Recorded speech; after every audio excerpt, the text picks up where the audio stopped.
Assalamualaikum warahmatullahi wabarakatuh. Salam sejahtera untuk kita semua. Salam sejahtera untuk seluruh saudara-saudaraku sebangsa dan setanah air dimanapun Anda berada. Kembali lagi bersama dengan saya Abdul Aziz Jazuli di channel ini, dan pada kesempatan kali ini saya akan mengulas beberapa komentar ya dari sahabat-sahabat, dari teman-teman yang menurut saya itu sangat-sangat bagus ya. Yaitu tentang bagaimana para sesepuh-sesepuh kita dulu, kiai-kiai kita dulu, serta interaksi mereka kepada para habaib ya, yang kemudian dalam kitab-kitab mereka disebut dengan as-sayyid gitu, lalu diklaim oleh banyak dari pro-pro Ba'alawi bahwa itu merupakan satu hal yang masuk dalam kategori apa itu, isbat ya. Padahal nggak seperti itulah, tidak seperti itu sama sekali ya, karena itulah yang terjadi saat itu. Artinya memang karena kondisinya, apa, mereka sendiri mengaku sebagai seorang sayyid, sebagai seorang keturunan Rasul Shallallahu Alaihi Wasallam, sehingga mereka percaya begitu saja. Ya, misalkan seperti Hadratus Syekh Haji Hasyim Asy'ari ketika mengutip salah satu keterangan dari Habib siapa itu, Ahmad bin Abdullah Segaf, itu dalam salah satu kitabnya yang beliau, yang oleh Hadratus Syekh itu menyebutnya di dalam Muqaddimah Qanun Asasi itu ya, itu menyebut beliau dengan As-Sayyid Ahmad bin Abdullah As-Segaf. Apakah itu kemudian disebut dengan pengisbatan? Hal yang serupa juga ada dalam beberapa kitab yang ditulis oleh Syekh Muhammad Nawawi Al-Bantani ya. Itu pun juga sama. Lalu apakah itu menunjukkan bahwa ulama-ulama kita Nusantara saat itu mengakui mereka sebagai bali atau bagaimana? Dan di sini saya mendapatkan satu masukan dari sahabat saya dari Garut ya, Ustadz Jajat Sudrajat itu, di mana beliau mengirimkan tulisan kepada saya yang nanti akan saya tampilkan itu di layar. Ini pemahaman saya tentang mengapa Syekh Nawawi dan Hadratus Syekh Kiai Haji Hasyim Asy'ari tidak membatalkan nasab para habaib di masanya. 1.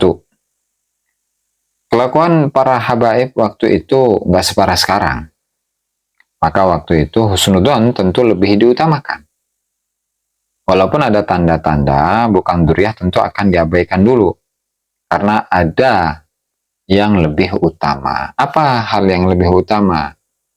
Ya tentu karena saat itu adalah masa-masa penjajahan, di mana beliau, Hadratus Syekh Kiai Haji Hasyim Asy'ari, itu bersinggungan dengan penjajah, baik itu di masa Belanda ataupun di masa Jepang ya.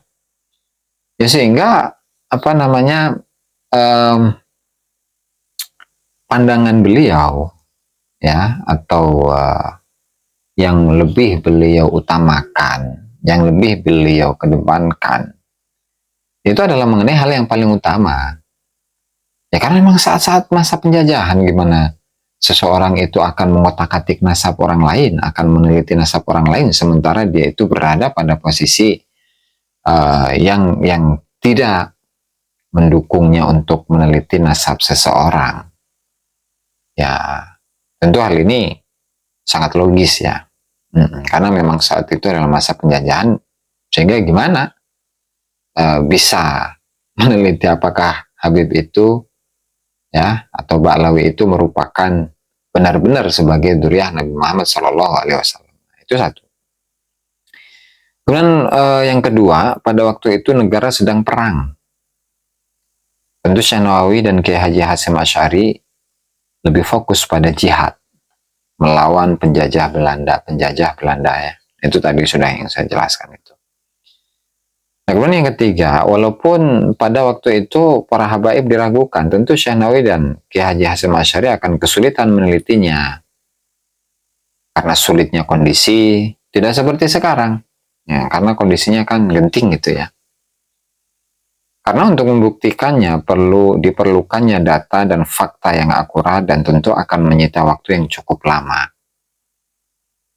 Nah, sementara untuk referensi-referensi itu sendiri, ya, kemudian untuk kalau zaman sekarang itu ada tes DNA, ya, sehingga saat itu memang belum ada DNA gitu kan, karena itu munculnya tahun 60-an kan DNA itu ya, dan tidak semaju sekarang gitu ya, sehingga itu merupakan satu hal yang sangat sulit dilakukan pada masa itu. Nah, ini untuk poin ketiga ya. Kemudian yang keempat itu belum tentu setiap diri ulama mumpuni dalam ilmu nasab. Ya betul.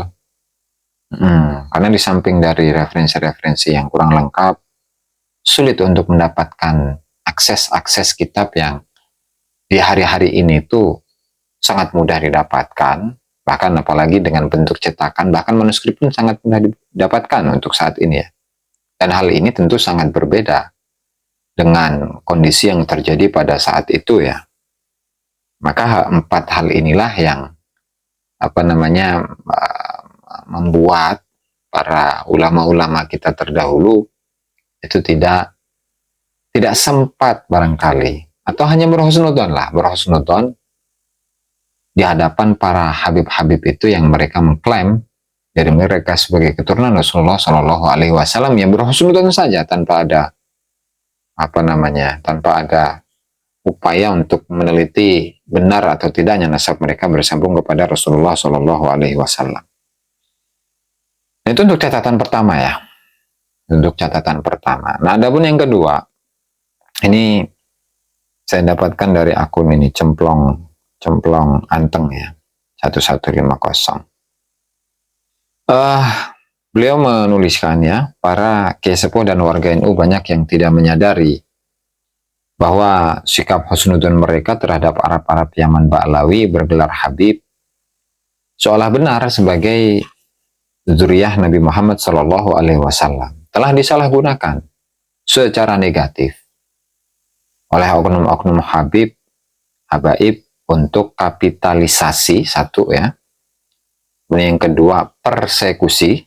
Nah, dua hal ini sudah sangat kita temukan secara mudah ya di tahun-tahun kemarin, 10 tahun terakhir kemarin lah, 10 tahun terakhir ya.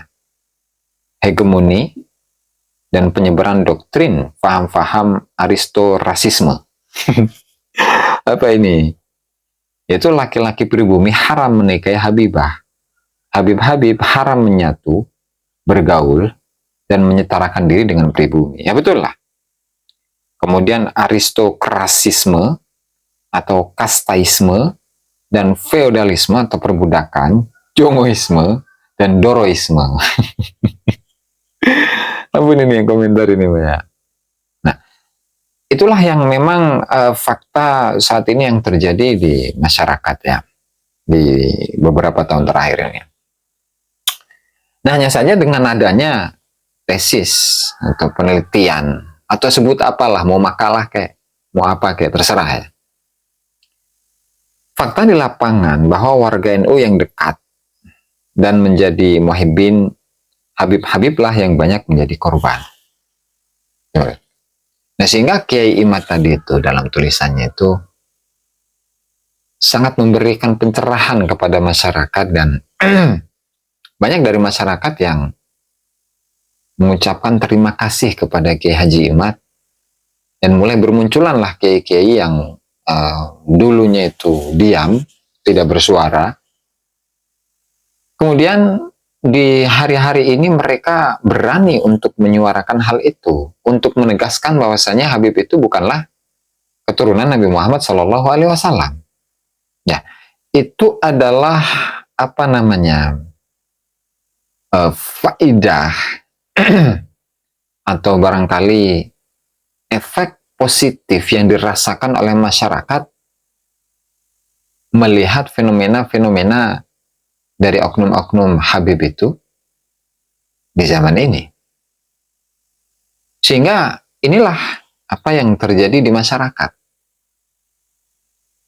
Sehingga mereka yang biasanya mengklaim, oh ini tidak mempengaruhi masyarakat dan seterusnya, itu sangat bertentangan dengan apa yang terjadi di masyarakat.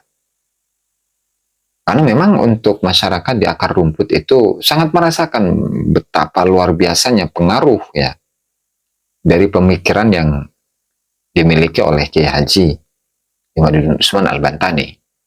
Kayaknya demi kesetaraan, demi kemanusiaan, demi sebuah kebenaran, ya, bukan kebencian ya. Seperti yang sering kali saya uraikan dalam statement-statement yang saya sampaikan itu ya, baik di YouTube ataupun di yang lainnya.